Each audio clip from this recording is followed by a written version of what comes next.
Closing escrow is like having a baby. It sounds odd, but it's pretty accurate. When you're pregnant, you have a due date. And when you're in escrow, you have a target date for the close of escrow. Unfortunately, neither of those dates is a guaranteed thing. We could close escrow or deliver your baby early or right on time, or maybe even late. Depends on many details and many factors, most of which are out of your control.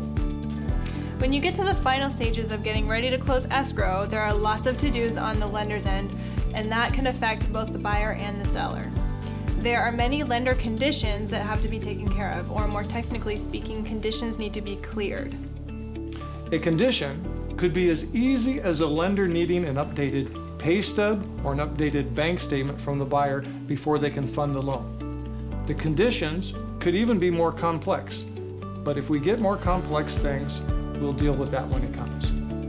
When it's getting close to closing time, the buyer has to sign closing disclosures before the lender will issue loan documents, which are known as docs, for the buyer to sign.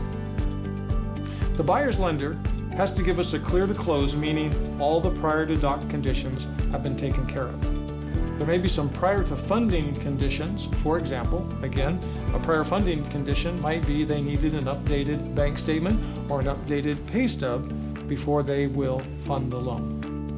In all of this, there may be some delays or unforeseen hiccups, but not to worry, we've seen almost everything before. After all these things are done, the buyer's loan funds, which generally means the lender wires the money to the escrow. Then after that, the deed needs to be recorded into the buyer's name at the county recorder's office.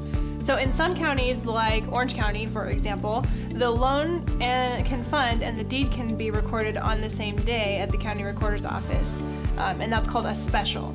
But it does take quite a bit of coordination between escrow, the lender, and the title company. And so even if all those parties try for a special, it may not actually happen. Then in counties like Los Angeles County, funding and recording generally is very unlikely to happen on the same day. So usually we plan for the buyer's loan to be funding one day and then the recording at the county recorder's office to happen the very next day, the next business day.